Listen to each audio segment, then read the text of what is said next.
En nombre del posgrado centroamericano en sociología, les extiendo la más cordial bienvenida a esta conferencia que forma parte de nuestra jornada de investigación 2024. Y precisamente con esta conferencia prácticamente estamos activando otro eje temático que se titula Educación, Exclusión Social y Desigualdades, un eje que ha sido definido como prioridad precisamente por el carácter fundamental crítico que tiene la educación para nuestras sociedades centroamericanas. Particularmente en el caso de Costa Rica, estamos en un momento histórico que por factores pues tanto estructurales como coyunturales se colocan enormes desafíos en materia educativa, pues que serán determinantes para la configuración de este sector, tanto en el presente como en el futuro. Podríamos decir que en función de ese escenario crítico para la educación en nuestro país, también se ponen en despliegue una serie de disputas políticas, me atrevo a decir, de proyectos históricos que tienen que ver con el ámbito educativo, pero que lo trascienden y que ponen en juego pues definiciones fundamentales acerca del proyecto país, del tipo de sociedad, de la trayectoria histórica que pretendemos recorrer y donde por supuesto están incluidos aspectos fundamentales como el rol del Estado, de las políticas públicas y la inserción, la decisión, la influencia de otros actores claves de la sociedad. Para tales efectos, entonces, hemos organizado esta conferencia que lleva el título Estado de la Educación en Costa Rica, Informe y Retos del Sistema Educativo. Para los efectos, hemos invitado, yo diría, a una de las personas de las voces más calificadas, con mayor desarrollo de trabajo, de investigación, de reflexión en el país, que es la máster Isabel Román, a quien tengo el gusto de presentar en estos momentos. Ella es una destacada especialista en políticas públicas para el desarrollo social del programa Estado de la Nación, que opera bajo el marco institucional del Consejo Nacional de Rectores de Costa Rica, CONARE. Es la coordinadora general de investigación del informe Estado de la Educación de Costa Rica. Durante varios años también coordinó el informe Estado de la Nación en Desarrollo Humano Sostenible de Costa Rica y ha sido investigadora del informe de Estado de la región en Centroamérica. Es máster en sociología del programa de maestría centroamericana de sociología de la Universidad de Costa Rica, que obviamente nos honra mucho eh, tener como parte de las personas que han realizado nuestro programa a una persona pues con las calidades profesionales, humanas de doña Isabel. Es profesora catedrática de la Universidad Nacional con una especialización en políticas públicas para el desarrollo social del Instituto Nacional de Administración Pública, INAP, de España. Es autora y coautora de varios libros y artículos de revistas nacionales e internacionales, consultora de organismos internacionales, entre ellos la CEPAL, Comisión Económica para América Latina, el Fondo de Población, la UNICEF, del Programa de Naciones Unidas, la Organización Internacional del Trabajo, OIT, y la Facultad Latinoamericana, perdón, de Ciencias Sociales, FLACS. Una vez hecho esta breve presentación, pues solo dar la indicación de que tratándose de una conferencia, tendremos un primer momento de aproximadamente 45 minutos donde vamos a escuchar la exposición de doña Isabel Román. Luego vamos a abrir un espacio para canalizar las preguntas, comentarios breves que básicamente se van a expresar por escrito. Para los efectos, pues pueden usar los espacios de chat de los diferentes medios de transmisión que tenemos en redes sociales, de Facebook, de YouTube, que serán pues recogidas desde la organización y en su debido momento se le comunicarán a doña Isabel. Esa sería la dinámica que vamos a implementar. Ya con esto indicado y sin más preámbulo, entonces dejo el espacio para doña Isabel, expresándole de inmediato también nuestro agradecimiento por su importante aporte esta tarde. Adelante, doña Isabel. Muchas gracias.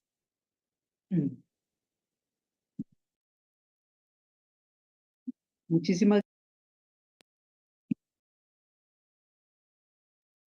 Muchísimas gracias, don Eric, por su presentación y muchísimas gracias al programa de maestría por estas jornadas de investigación que están realizando, las cuales felicito y muy agradecida de que me invitaran a formar parte de ellas y compartir parte de los resultados de investigación que hemos venido realizando desde el Estado de la Nación y específicamente bajo mi coordinación en el informe del estado de la educación. Sin lugar a dudas, todo programa de maestría que quiera tener altos estándares de calidad tiene que fundarse como piedra angular en la investigación.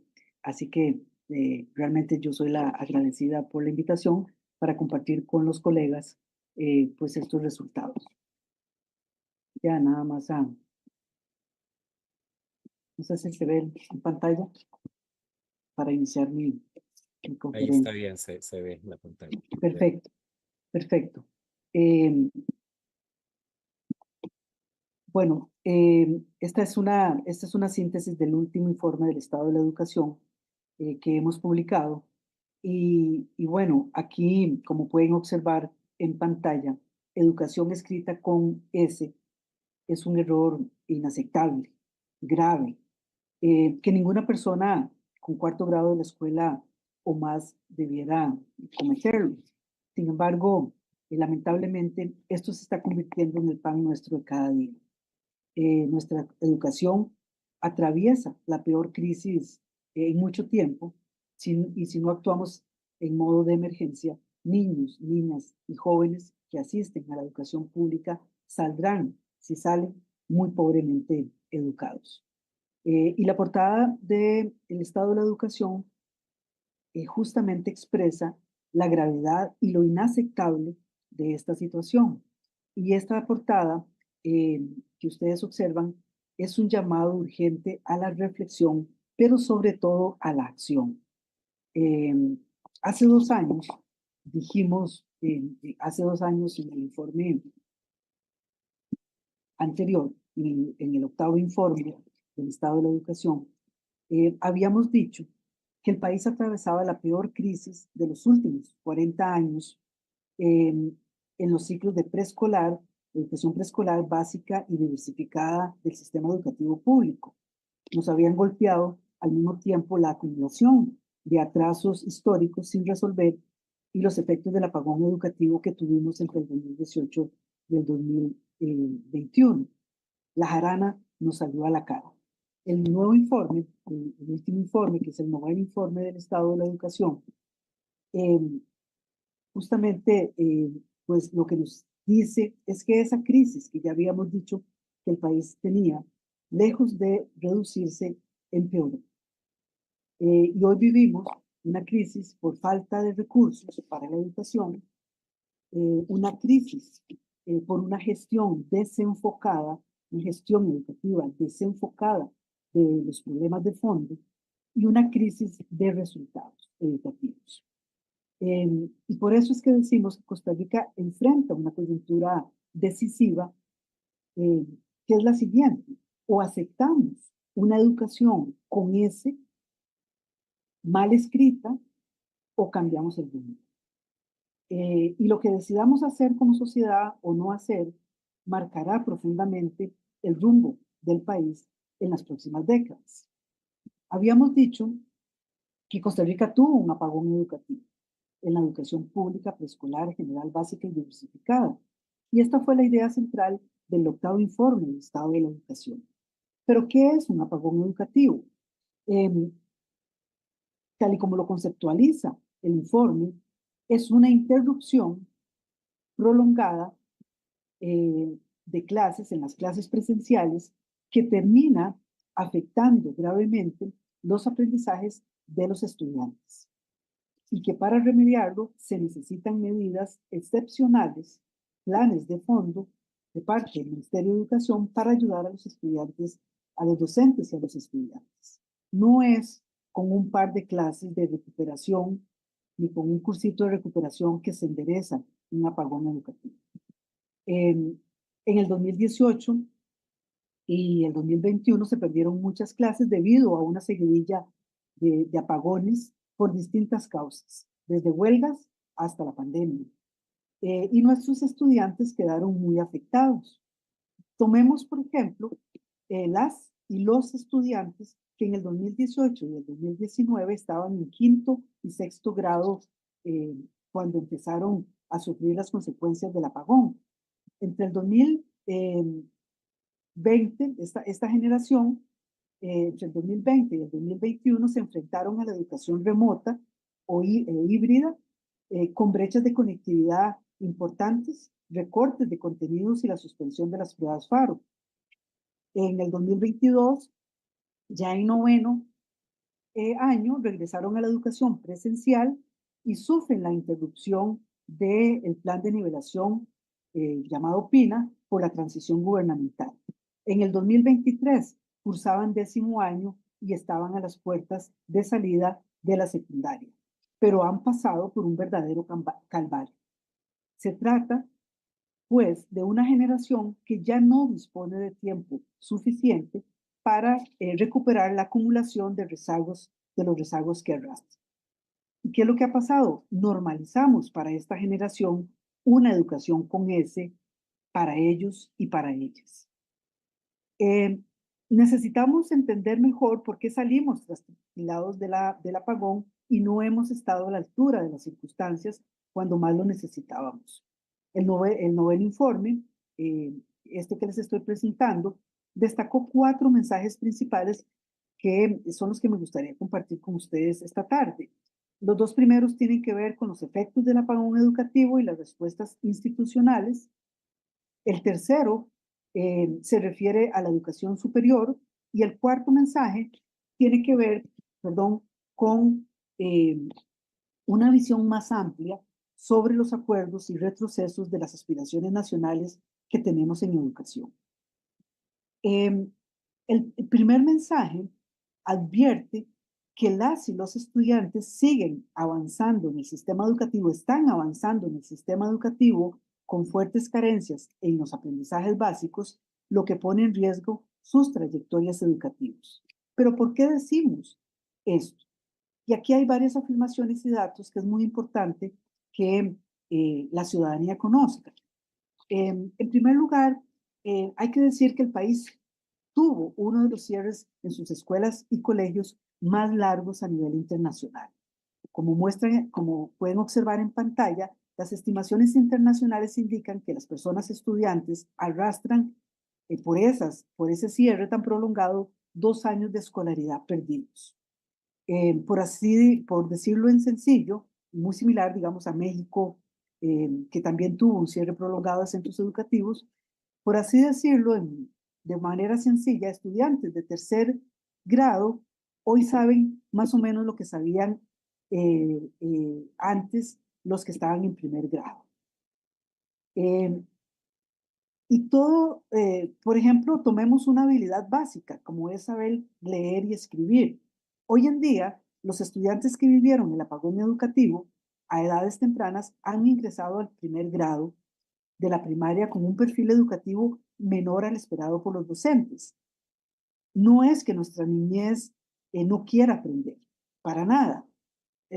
Fuimos a consultarles a los docentes y nos dijeron que los estudiantes entran motivados, con alto interés en la lectura y la escritura y con un buen dominio de aspectos socioemocionales, con interacciones y participaciones en clase. El problema es que entran renqueando. Les cuesta, de acuerdo con lo que nos dijeron los docentes, les cuesta el reconocimiento de palabras, sílabas e identificar sonidos, recortar con direccionalidad, completar actividades en el tiempo asignado y escribir el nombre propio. Imagínense ustedes no saber escribir el nombre propio en primer grado, algo que debió resolverse en el preescolar. Y sin buenas bases, el desempeño futuro de esta población estudiantil será probablemente malo. Con docentes de cuarto grado, fuimos a... Esto ha incrementado algo que pues, se ha venido discutiendo a nivel de América Latina, que es el incremento de lo que se ha llamado la pobreza de los aprendizajes. Es lo que se ha definido como la incapacidad de leer y comprender y escribir un texto simple a los 10 años. Con docentes de cuarto grado fuimos a preguntarles, hicimos un estudio en el estado de la educación sobre este tema, utilizando este concepto de pobreza de los aprendizajes. Eso es un concepto acuñado por el Banco Mundial, que ellos lo hicieron en un análisis midiendo habilidades de lectura. Nosotros en Costa Rica adaptamos este concepto y además integramos en la medición a la escritura. Y definimos que a la edad de 10 años la pobreza de los aprendizajes es la incapacidad de leer y comprender un texto simple. ¿Y qué encontramos? Bueno, la mayoría de los docentes nos dijeron que sus estudiantes de cuarto grado no tenían carencias básicas de lectura y escritura. Los procesos básicos que se aprenden en segundo grado aún no se habían consolidado en cuarto grado. Vean ustedes, 6 de cada 10 docentes nos dijeron que la mayoría de sus estudiantes no tenía capacidad para escribir con buena ortografía. 6 de cada 10 nos dijeron que la mayoría de sus estudiantes no tenían capacidad para leer con fluidez un texto simple. Y hablamos de realidades trágicas, también de carencias en la lectura, como la identificación de ideas centrales, lo cual es fundamental para la comprensión lectora. En otro estudio, ya con estudiantes de quinto grado, se les pidió escribir un texto sobre el rescate de un perro en el agua, respondiendo al estímulo de una fotografía.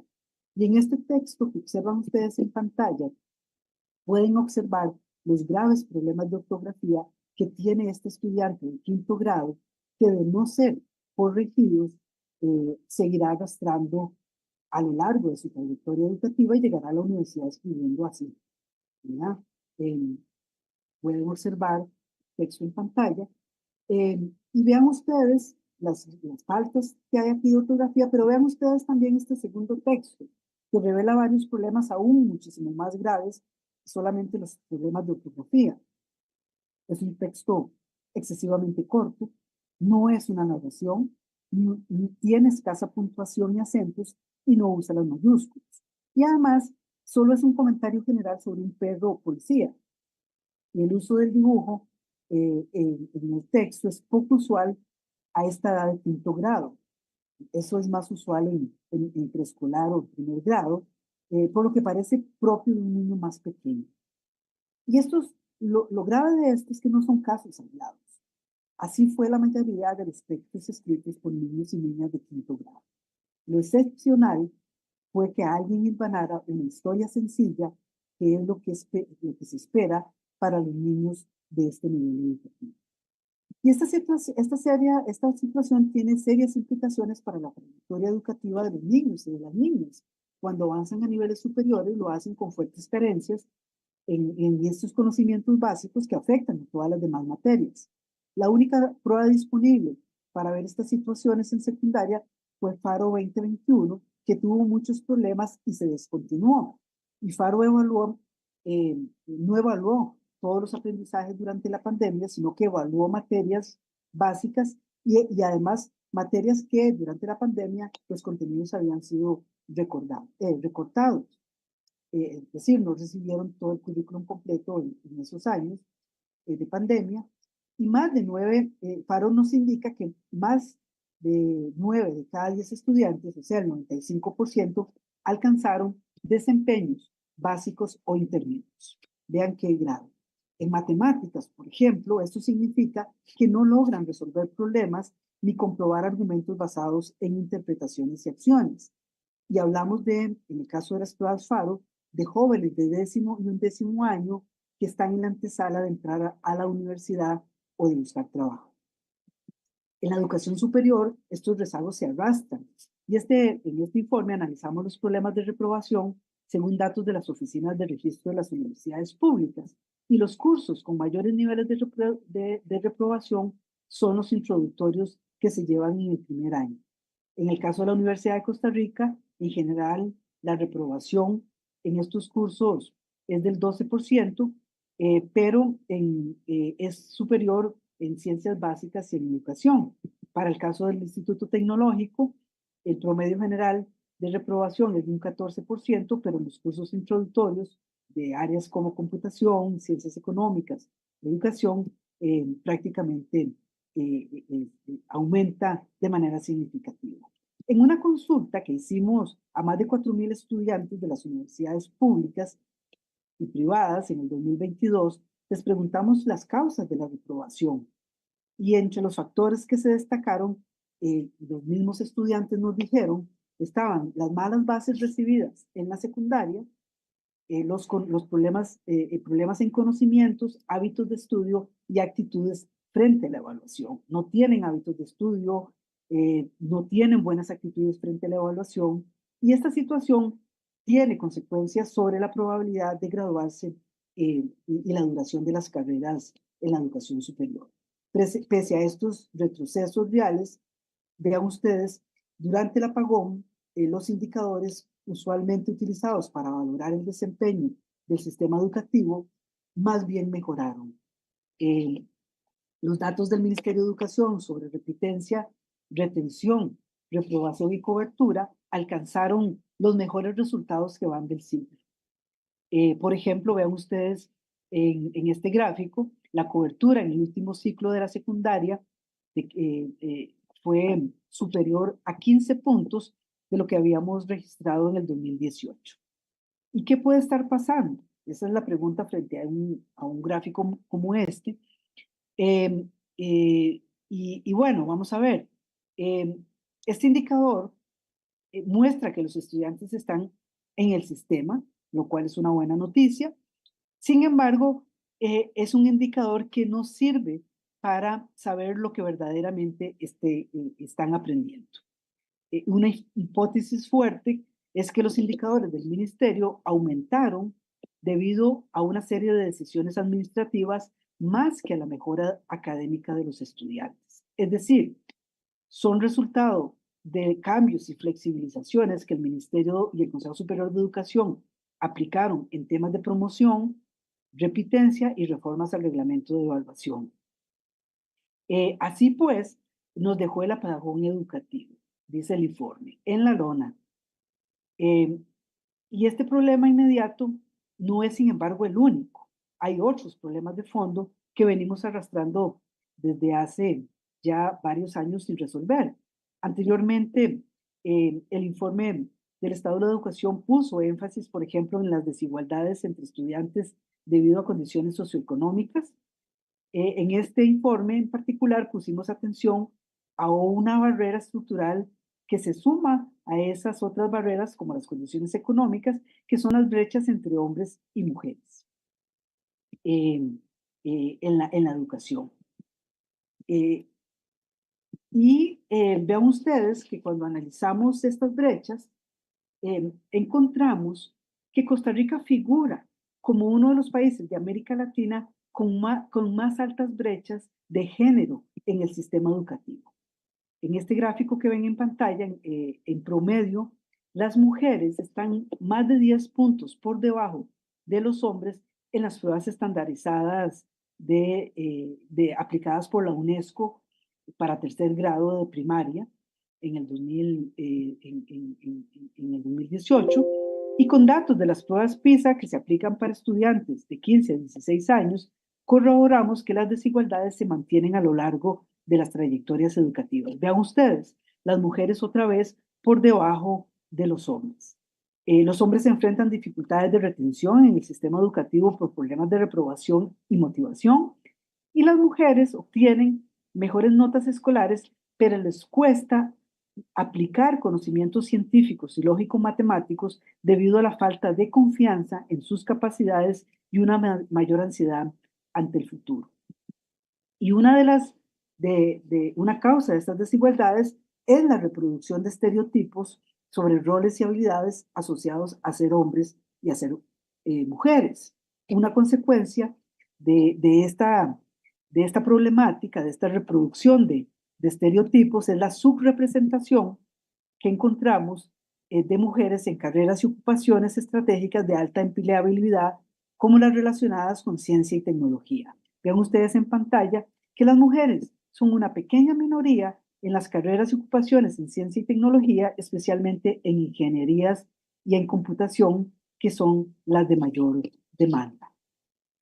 La buena noticia es que esta es una situación que puede remediarse, ¿verdad? Un estudio realizado en el informe mostró que el trabajo con niñas y jóvenes ayudaría a cerrar estas brechas de género, para lo cual es muy importante el apoyo a edades tempranas que promueva la confianza en sí mismas, los entornos que apoyen y estimulen sus habilidades en las aulas, y contar con referentes o personas mentoras a lo largo de las trayectorias educativas, que potencien, digamos, en las niñas, digamos, esa confianza en sí mismas y que contribuya a derogar y eliminar esos estereotipos a los cuales las mujeres estamos expuestas en el sistema educativo.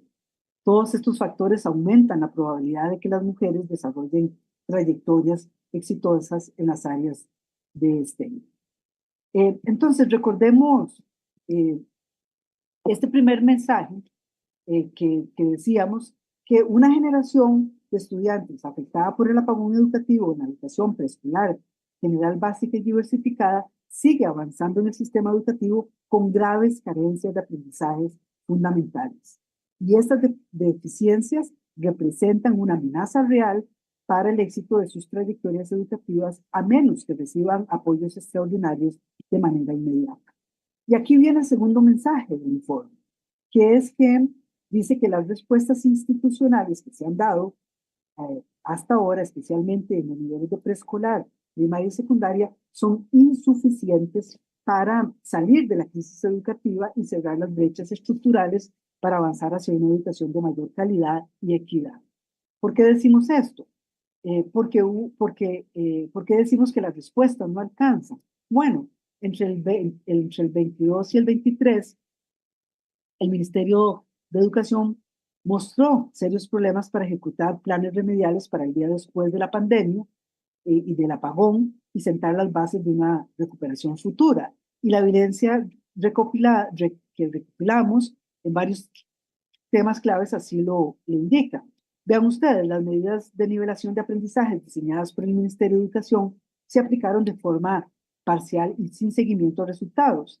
En abril del 22 y el 23 y enero del 23 hicimos 3 consultas a docentes y a directores para conocer cómo lograron ejecutar el programa integral de nivelación académica que impulsó al final de la pandemia el gobierno de Alvarado, la principal estrategia para recuperar el golpe de la pandemia, y con la información que nos dieron pudimos construir un puntaje, este índice de 1 a, de, en el cual un 0 indica que el docente no aplicó el PINA, plan de nivelación, y no recibió apoyo para hacerlo, y un 100 cuando sí aplicó todo el PINA y todo lo que proponía y recibió apoyo.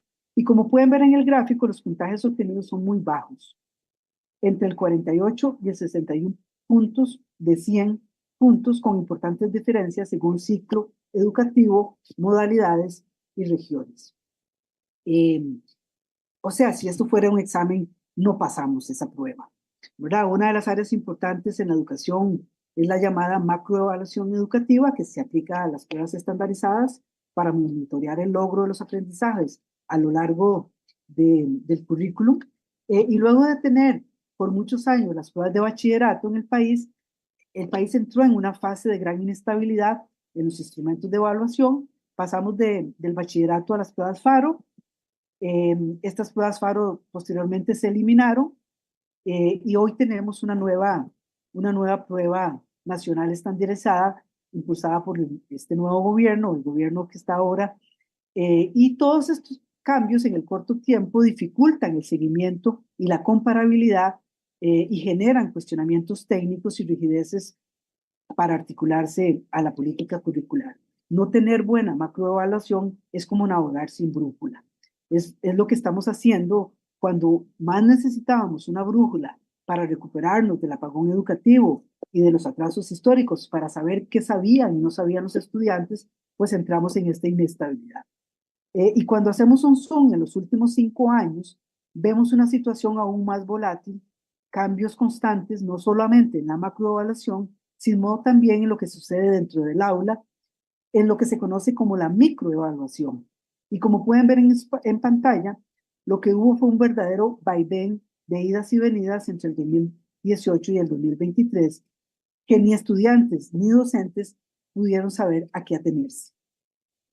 Otro tema importante fue el debilitamiento de los procesos de capacitación y ausencia de acompañamiento a los docentes y a los directores.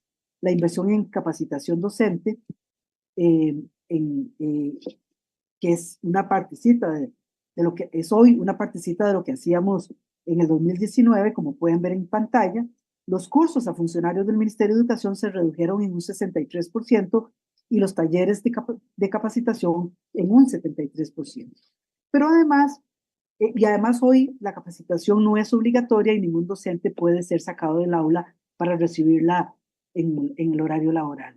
Y a esto se suma un deterioro en los ingresos reales de los profesionales en educación, luego de una expansión que se había tenido hasta el 2016 como resultado de la negociación entre sindicatos y el ministerio. Recientemente pues han mostrado una caída del poder adquisitivo cercana al 18% entre el 2020 y el 2022, y eso ha venido profundizándose. Y esta situación, sin lugar a dudas, constituye un desincentivo para las personas en servicio y un desafío nacional para atraer a los mejores al magisterio.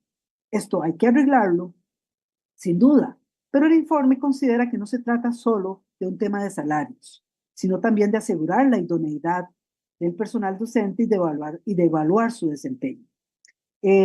La formación y condiciones laborales del cuerpo docente tienen implicaciones directas en la calidad de los procesos educativos y sobre las acciones que se desarrollan para promover la equidad. Por ejemplo, encontramos que las personas formadoras de docentes señalan que no conocen ni cuentan con formación sobre conceptos asociados a sexismos, género y estereotipos, temas fundamentales para cerrar las brechas entre hombres y mujeres que comentábamos anteriormente. Son pocos los programas de estudio del Ministerio de Educación que hacen referencia a los temas de género, pero además las universidades no los contemplan en sus planes de formación docente.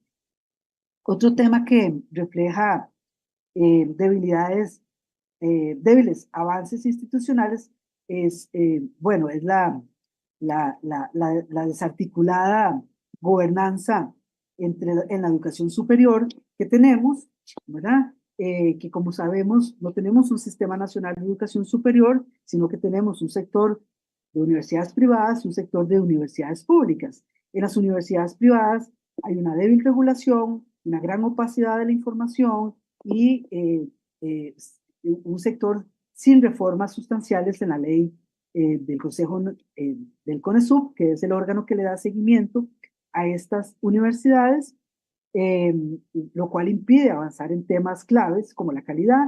Y en el caso de las universidades públicas, también tenemos grandes desafíos como la articulación de la oferta académica entre las universidades, los problemas en el modelo de regionalización y los vínculos entre los sectores y los territorios.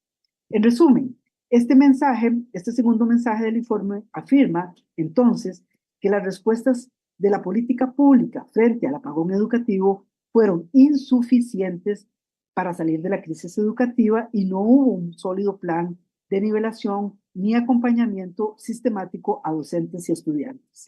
Mucho de la política pública ha sido parte del problema más que de la solución.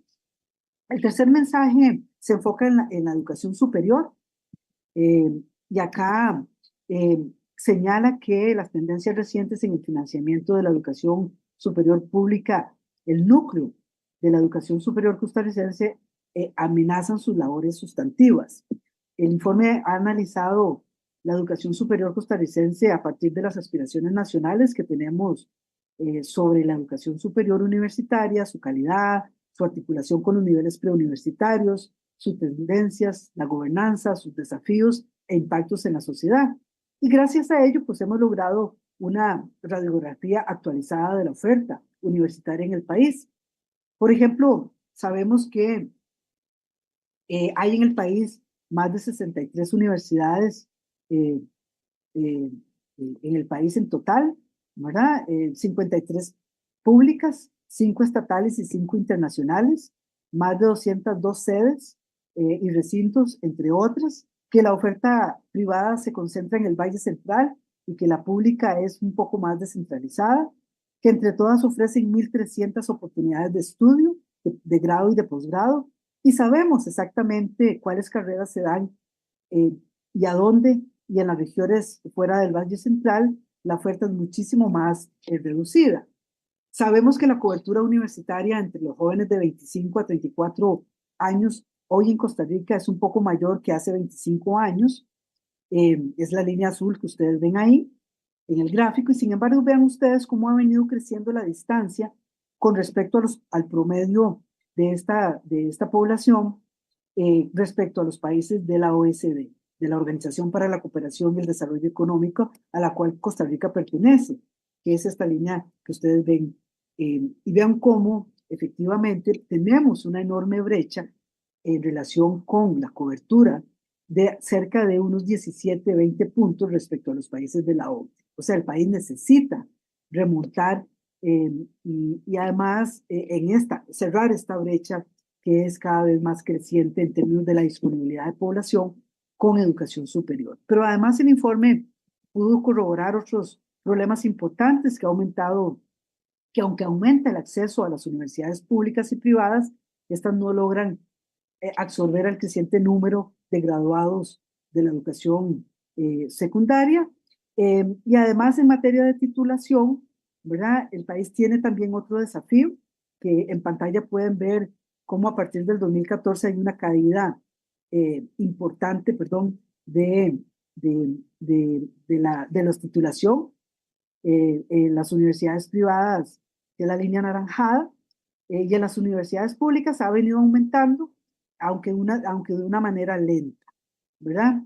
Y todos estos datos lo que muestran es que la educación superior enfrenta desafíos complejos que de no resolverse son debilidades estratégicas para el país, ¿verdad? En este contexto en general, en donde se ubica el surgimiento en los últimos años de una grave situación, surge, digamos, una situación que puede desestabilizar a las universidades estatales y es a la que se refiere este tercer mensaje, que es cuando afirma los problemas de financiamiento de la educación pública amenazan con sus labores sustantivas.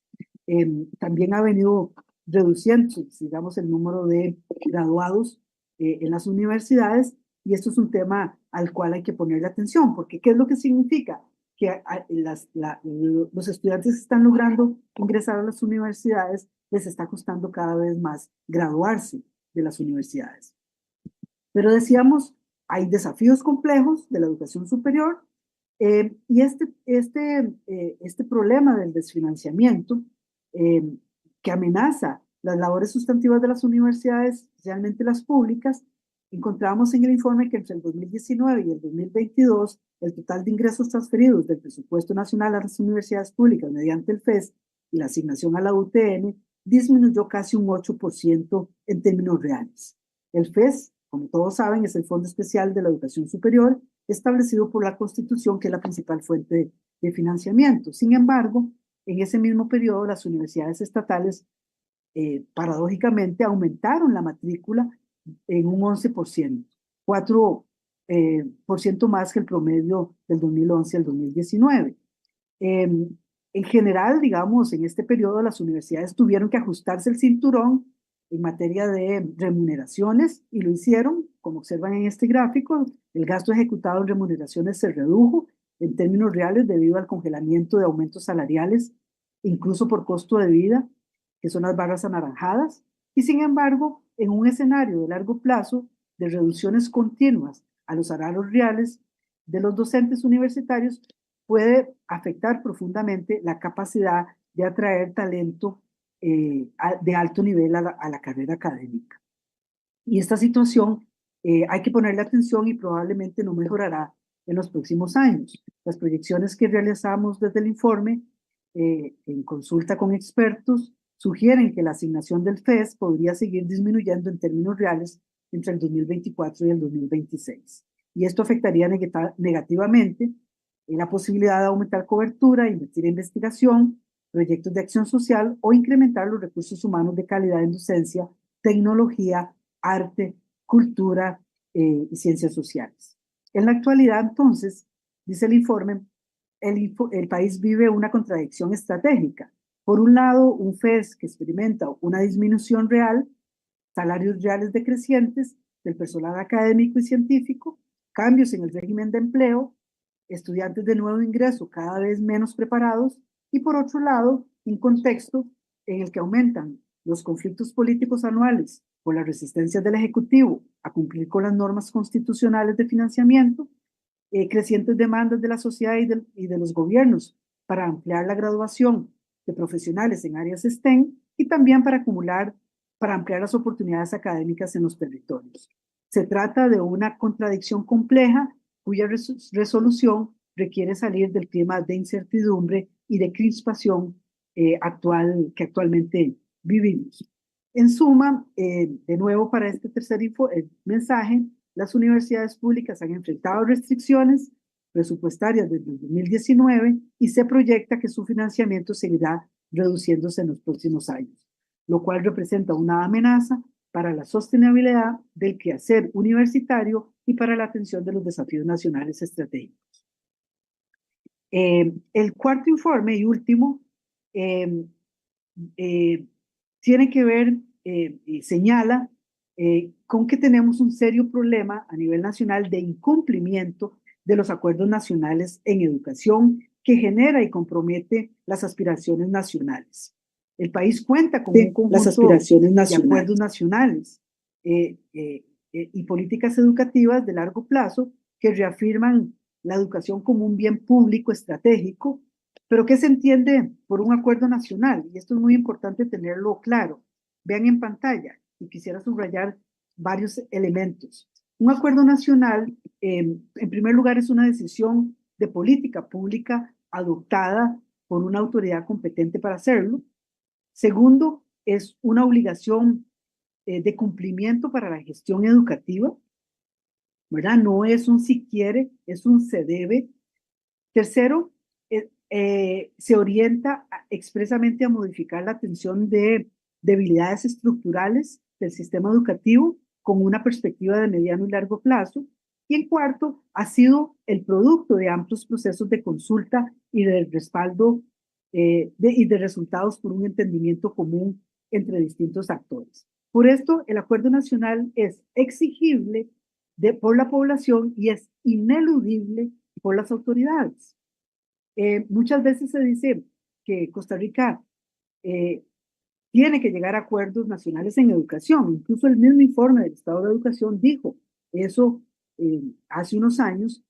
Sin embargo, para este nuevo informe, nos pusimos a revisar cuáles acuerdos nacionales tenía el país en educación y vean ustedes, identificamos cerca de 31 acuerdos nacionales forjados en las últimas décadas en materia de financiamiento, cobertura, calidad y equidad. Y algunos de estos ejemplos los pueden ver en pantalla. Estos acuerdos se amparan en distintos instrumentos legales como iniciativas institucionales, acuerdos del Consejo Superior de Educación, decretos ejecutivos, leyes de la República y artículos de nuestra Constitución Política. Por su carácter legal, la gestión ministerial y el gobierno de turno tienen la responsabilidad de garantizar su cumplimiento. Y como pueden ver, el problema que tenemos en Costa Rica no es la falta de acuerdos. El problema principal es que no los cumplimos. Y este cumplimiento es una mala práctica, digamos, no es una mala práctica excepcional, sino es la norma. Y una mala práctica y una mala maña que tiene consecuencias. El incumplimiento, rastreamos para el informe 7 áreas estratégicas donde fue posible identificar y documentar incumplimientos. Y aquí quisiera, digamos, como hacer un repaso de estos incumplimientos en lo que se refiere a estos acuerdos. Hay estos 3 primeros acuerdos que tienen que ver con lo que hemos denominado retrocesos, donde hay retrocesos absolutos, es decir, hay un franco retroceso de lo que veníamos avanzando en los últimos años. Hay otro conjunto de retrocesos más de carácter relativo, donde por no tomar decisiones estamos pues perdiendo oportunidades de avanzar.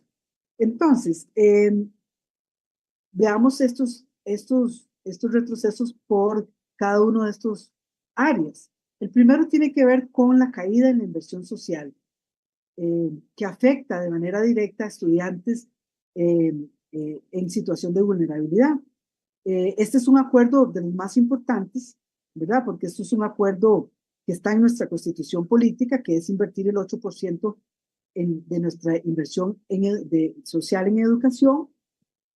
Y aquí, esto es un acuerdo que el país tomó porque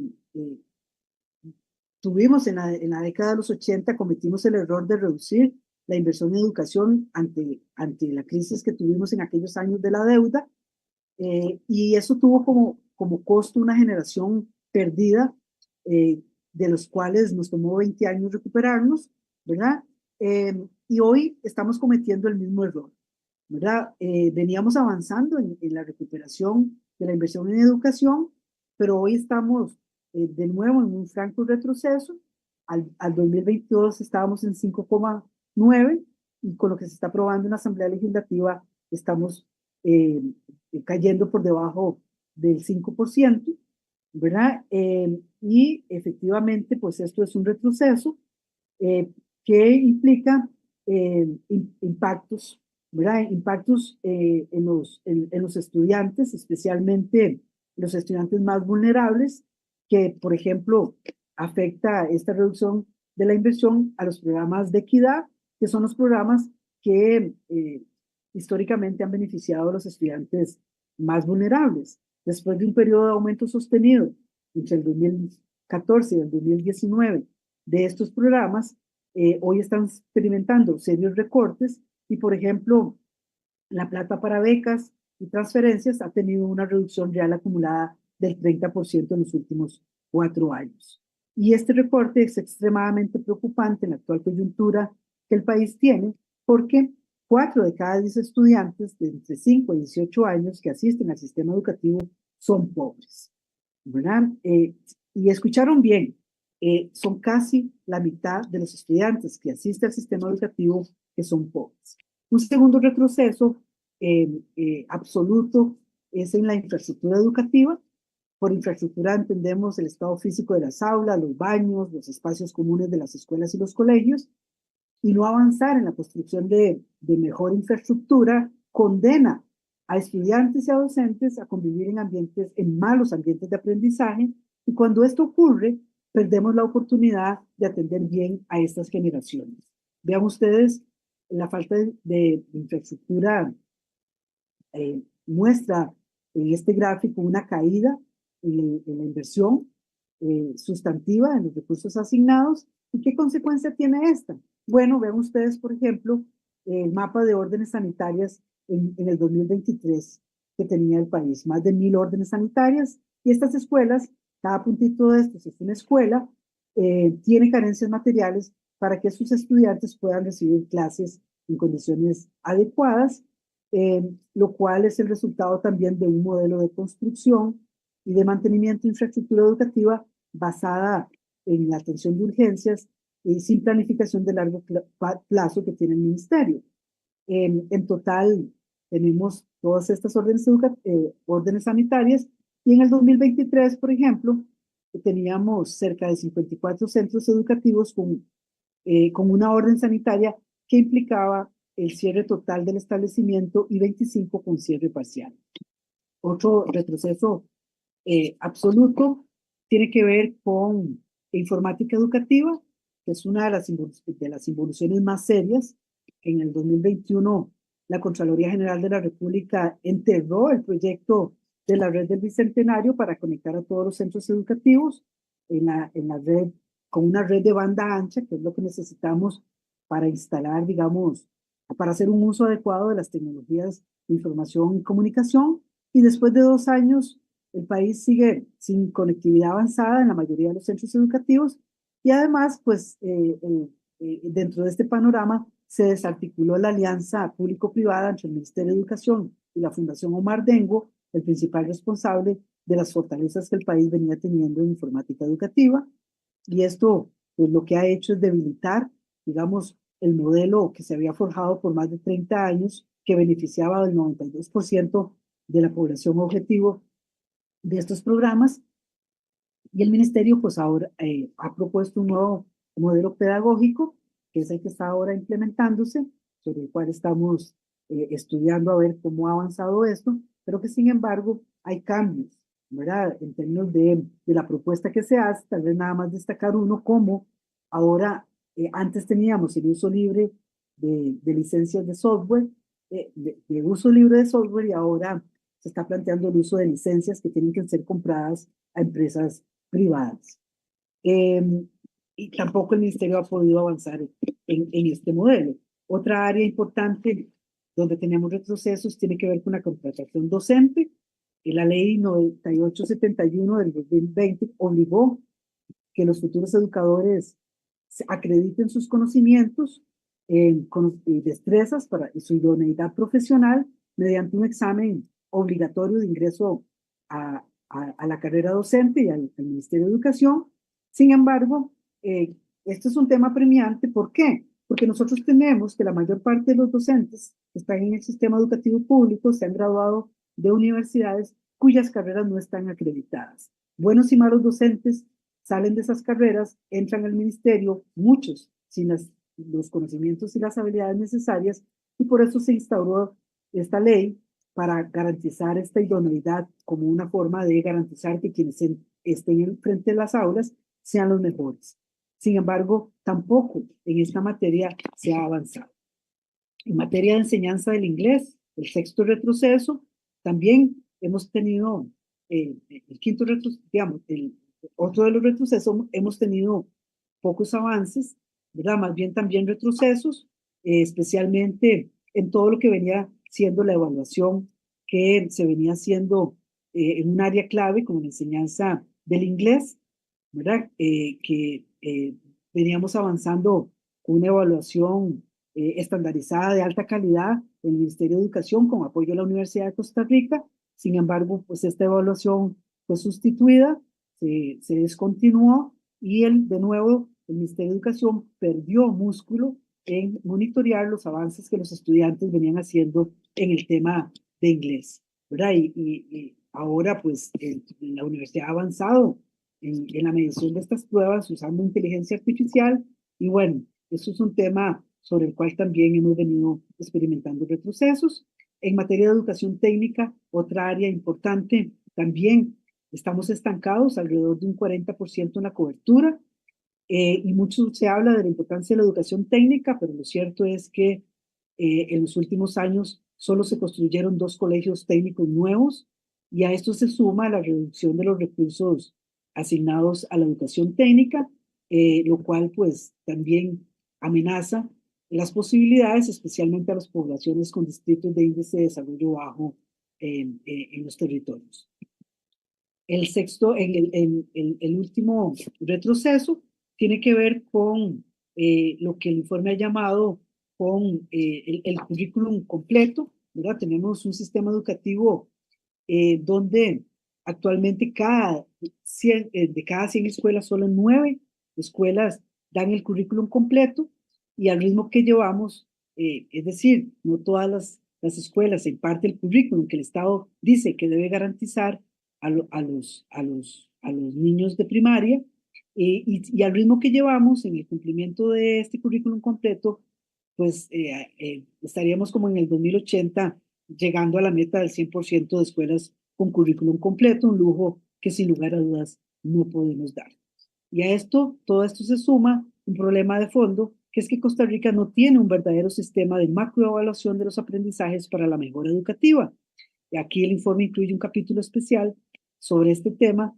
Y aquí lo importante es por qué un sistema de este tipo es importante. Bueno, porque es fundamental saber qué saben y no saben los estudiantes, y el país en esto lo que tenemos es una evaluación educativa donde el ministerio es juez y parte.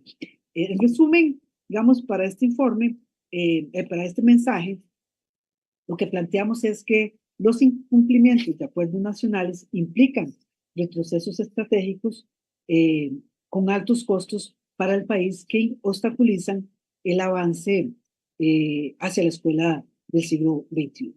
Bueno, y frente a esto, frente a este panorama, la pregunta es ¿qué hacemos? ¿Verdad? ¿Qué hacemos? Reconocer, y lo primero que tenemos que hacer es reconocer los problemas que tenemos, hacerlo de la manera más objetiva, más documentada, a partir del análisis científico, ¿verdad? Y bueno, tenemos una coyuntura decisiva, como decía al principio, aceptamos esta educación con S y este sendero de involución que estamos teniendo en materia educativa hacia una educación de menor calidad y más excluyente, o enfrentamos la disyuntiva y hacemos revertir este proceso. Y bueno, aquí lo que el informe dice es que, bueno, hay que efectivamente enfrentar la situación y que tenemos que atenderla bajo dos principios de acción política fundamentales. El principio de la restauración, es decir, impulsar una serie de medidas y políticas que reparen los principales daños ya infligidos a las cohortes de docentes actualmente afectadas por el apagón educativo, por la pandemia y por esta crisis educativa, y el principio de precaución, que es minimizar los riesgos de las futuras generaciones. Y bueno, y hacerlo dentro del marco legal y las reformas previstas por la Constitución, porque hacerlo fuera hay mucho riesgo, ¿verdad? Hay mucho, podríamos hacerlo con soluciones basadas en decisiones fuera de nuestro marco constitucional y desmontar políticas y hacerlo sin soluciones que estén fundamentadas en evidencia científica. Entonces, lo que el informe plantea es que tenemos que exigir el cumplimiento de los acuerdos nacionales, ¿verdad? Como no se puede hacer todo, el informe plantea cuatro prioridades, prioridades, áreas de prioridades importantes, y con esto voy terminando, que tiene que ver con este triángulo que ustedes ven en pantalla, que tiene que ver con, en primer lugar, revertir los retrocesos en inversión y en educación, mejorar sustantivamente los aprendizajes de los estudiantes y la evaluación, y dignificar a las personas docentes y mejorar las condiciones de contratación y desarrollo laboral y profesional. Para cada una de estas áreas en materia de inversión, el informe plantea, especifica, digamos, temas fundamentales como la recuperación del 8% para educación, incrementar la eficiencia de los programas de equidad y la infraestructura educativa, restablecer las negociaciones quinquenales del FES, en el caso de los aprendizajes de los estudiantes, aumentar escuelas con currículum completo, fortalecer las pruebas estandarizadas, basadas en procesos técnicos y criterios de experto, y en materia de todo lo que tiene que ver con los docentes, recuperar sus niveles salariales y avanzar en instrumentos que el país ha venido desarrollando para mejorar la idoneidad de los docentes. En suma, y con esto termino, el país, pues la gravedad de la situación que este informe plantea, ¿verdad? No debe ser normalizada, y por eso las cintas amarillas de la portada que nos recuerdan cuando hay un accidente grave, ¿verdad? Que ha habido algo grave que ha ocurrido, y estoy segura que no queremos los costarricenses una educación con ese, pero seguir desmontando, no tomando acuerdos o irrespetándolos o no fijando cursos de acción claros, pues es la mejor forma de hipotecar el futuro del país y provocar un desastre intergeneracional. Y por eso el informe dice, en el pasado un país como el nuestro, con menor experiencia, más pobre, apostó por una sociedad en la cual la educación pública fue el pilar fundamental del desarrollo humano y el bienestar de nuestros hijos e hijas. Y para los costarricenses de hoy, quienes estamos aquí y quienes nos escuchan, poner, digamos, en el centro la educación es fundamental, la pasividad y la falta de reacción no es de recibo. Niños, niñas y adolescentes que hoy asisten al sistema educativo representan nuestra más importante apuesta, requieren que pongamos todo nuestro esfuerzo en corregir los errores cometidos y nuestro futuro depende de la educación y la educación de calidad que ellos requieren y merecen. Por eso, pues, el llamado del informe es que corrijamos entre todos este error de esta portada, porque nos indigna una educación con S y nos surge una educación con C de calidad y acento de desarrollo. Muchas gracias. Muchísimas gracias, doña Isabel, por esa exposición, pues, tan interesante, y diría yo como alarmante, pero es necesaria precisamente en la tónica de hacer una interlocución informada con una sólida base científica, pero que hace un llamado a una acción que se vuelve urgente. De hecho, en el cierre, necesariamente dramático, enfático, hay unas imágenes que usted coloca, ¿no? O sea, en el sentido de esa en el emblema de la portada, ¿no? De esa cinta, ¿no? Que llama a la atención, que también remite alarma. Usted habló de desastre. Es un término fuerte, pero es necesario colocar, dado el escenario que con tanto fundamento ha presentado y pues lo que debería trascenderse en el sentido de que no se puede naturalizar, no se puede aceptar. Y bueno, sin duda son mensajes claves que amarran, por decirlo así, que confluyen, pues los diferentes elementos que nos ha ido presentando en la exposición. Quiero recordar en estos momentos a la audiencia que pueden presentar sus preguntas, comentarios por la vía escrita, utilizando pues los espacios de chat que facilitan las redes sociales por las cuales se está haciendo la transmisión. Y Isabel, de esto último, precisamente uno de los puntos que venía reflexionando conforme avanzaba su exposición es que justamente están dados, no solamente las condiciones están dadas, sino gracias a este trabajo que ustedes realizan en el Estado de Educación, hay señales que están claramente lanzadas, pero se vuelve preocupante de que uno no siente que haya una reacción en el mismo nivel en la opinión pública, en actores políticos claves, ¿no? Casi que las disputas se han ido reduciendo. Sin duda, el elemento del financiamiento es fundamental, eso es necesario, pero incluso con unos términos y un tratamiento, si se quiere, simplista, ¿verdad? Muy enfocado en generar disputas de corto plazo, ¿verdad? Con acusaciones, pero sin una perspectiva de visión de largo plazo. O sea,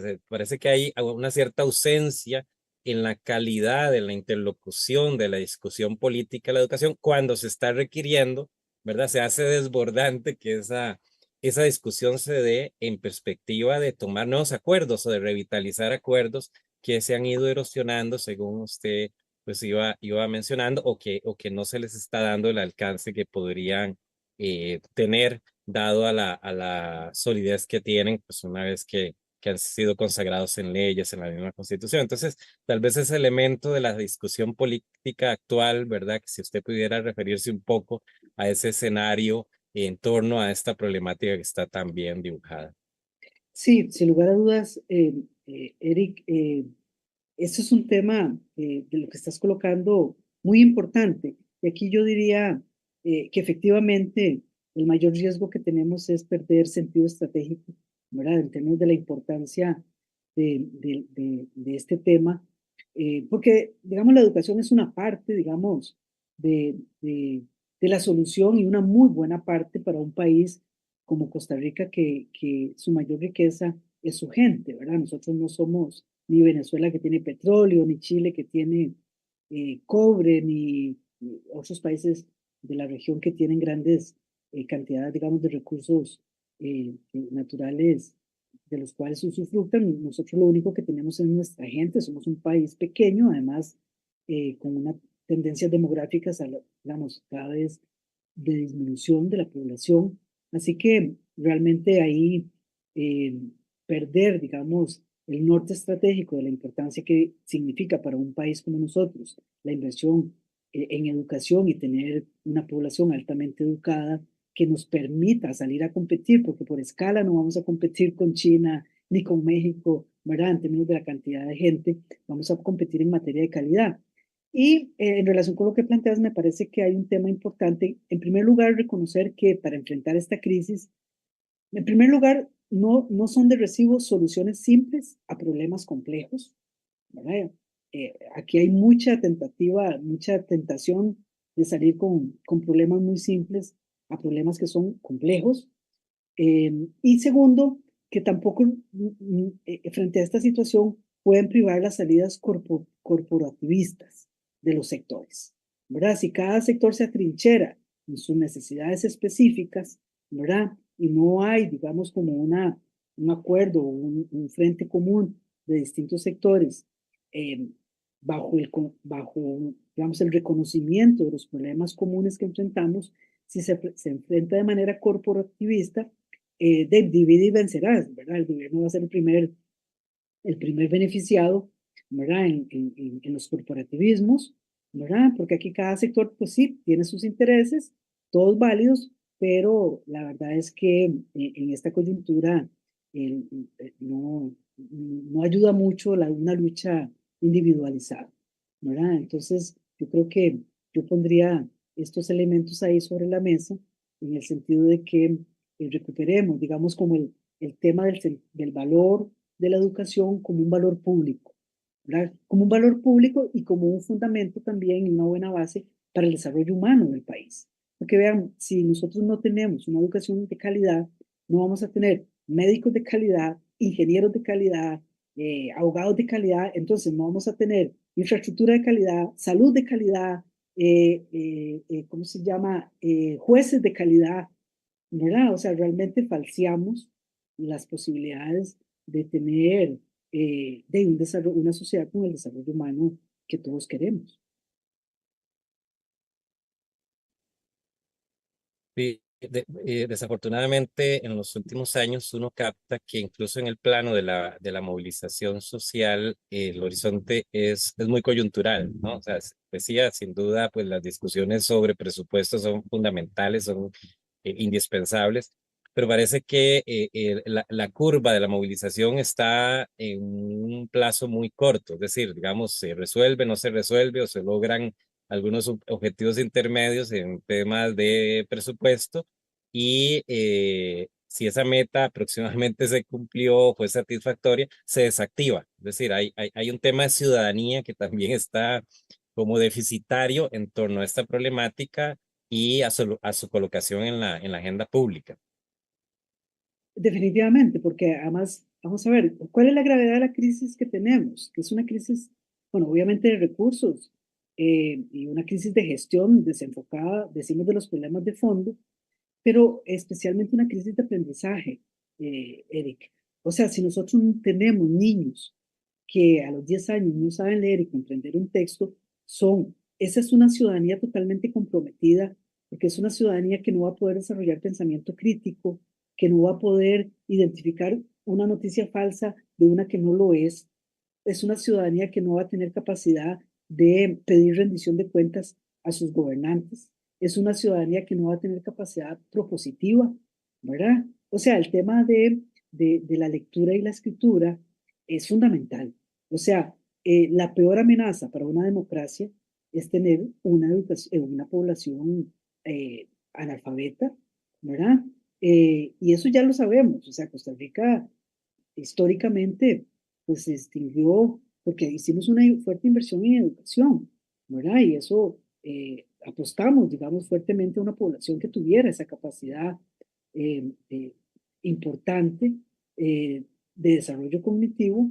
Y si nosotros no invertimos, o sea, no enmendamos esta plana, esta crisis de los próximos 10 años, porque esta es una crisis que no se va a resolver en 2, 4 años.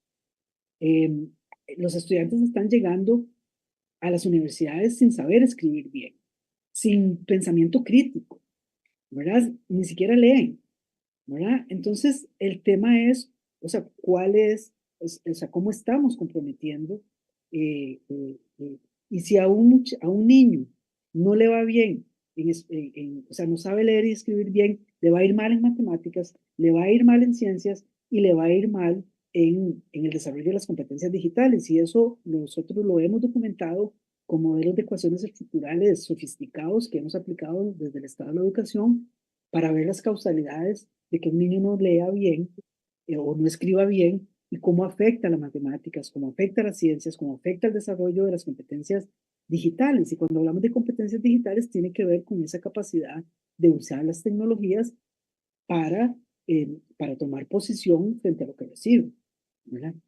Entonces, realmente ahí hay como un tema de fondo. Esas son las discusiones de fondo. Desde el punto de vista del diseño de la institucionalidad que el país ha construido y ha previsto, ¿no? Para poder darle gestión a este sector tan importante, pues evidentemente la información que nos ha compartido pues, señala deficiencias de desempeño muy significativas en esta institucionalidad. Pero en términos de diseño, podríamos decir que también hay unos desafíos de actualización, incluso de refundación de cómo hemos concebido la institucionalidad que le da soporte a la política pública de educación. Todo el tema, digamos, de la institucionalidad pública es importante, ¿verdad? De lo que hemos construido. Creo que hay fortalezas históricas, ¿verdad? ¿Cuál fortaleza histórica? Bueno, este país apostó a tener una red educativa muy fuerte en todo el territorio nacional, ¿verdad? Somos un país que cuando uno ve el mapa de la red educativa pública, es un mapa de lujo, ¿verdad? Pocos países en América Latina pueden decir que cuentan con escuelas en el último rincón del país, ¿verdad? ¿Qué quiero decir con esto? Que es un país que tiene el sartén por el mango, ¿verdad? O sea, nosotros podemos y debemos preocuparnos por la educación pública porque es, además, a la educación donde asiste la mayor parte de nuestros niños, niñas y adolescentes. A la educación privada va el 15% de la población, ¿verdad? De altos ingresos. Pero la mayoría de nuestros niños van al sistema educativo público y ya la pandemia nos dijo que la escuela no solamente es un lugar para aprender, es un lugar para alimentarse, para protegerse, es un lugar para la construcción de relaciones sociales, para la construcción de ciudadanía. O sea, en la escuela el centro educativo es muy importante. Ahora, efectivamente, hay un enorme desafíos en términos de la eficiencia de la institucionalidad, ¿verdad? Porque no es solamente poner y poner plata. Usted puede poner y poner plata y es como un saco roto, ¿verdad? Hay una enorme verticalidad en esa estructura, ¿verdad? Y hay que revisar todos los procesos de eficiencia en términos de una gestión más por resultados, ¿verdad? Y eso es los desafíos que tenemos hacia adelante. O sea, cómo apostamos realmente por temas estratégicos y hacemos una gestión eficiente en busca de los resultados que tenemos. Porque lo cierto es que tenemos un marco fiscal restrictivo, ciertamente, y nos obliga a ser crecientemente eficientes. Eso, por un lado, y por otro, decir, bueno, que este marco fiscal restrictivo nos impide obviar o cumplir lo que la Constitución dice. No, o sea, la escasez de recursos siempre ha estado. El tema es donde un gobierno pone sus prioridades. La escasez de recursos está ahí, no es nuevo. Pero ¿dónde usted pone los recursos? Es una decisión política, quizá la decisión más política, ¿verdad? Pero a la par de poner los recursos, obviamente, hay que revisar la institucionalidad. Y no solamente estoy hablando del Ministerio de Educación, también estoy hablando de las universidades y de quienes forman docentes, ¿verdad? Porque ahí tenemos también grandes desafíos, ¿verdad? En términos del funcionamiento eficiente de los recursos para hacer el máximo aprovechamiento de las capacidades que tenemos. Bueno, tenemos hora y 15 minutos de transmisión de una participación excepcional de, de Isabel Román, ¿verdad? A la altura, digamos, de la expectativa que teníamos. Ha colocado unas temáticas, unos mensajes, unas informaciones pues, que requieren atención, trabajo de análisis y sin duda de un posicionamiento que esté a la altura de los desafíos que han presentado. creo que podríamos ir cerrando el espacio. Entonces, bueno, externar nuevamente el agradecimiento a Isabel Román por haber dedicado este tiempo dentro de sus múltiples ocupaciones para compartirnos pues toda esta situación tan relevante. Y de nuevo, pues extender la invitación para participar, atender las otras actividades que están previstas en esta jornada de investigación que todavía pues se extienden unos días adicionales. Agradecer a Daniela del canal El Web TV de la Facultad de Ciencias Sociales, que está detrás de toda esta solución técnica para que la transmisión sea factible. Entonces, solo desearles muy buenas noches y reiterar el agradecimiento a Isabel. Que estén muy bien. Saludos. Buenas noches, muchas gracias.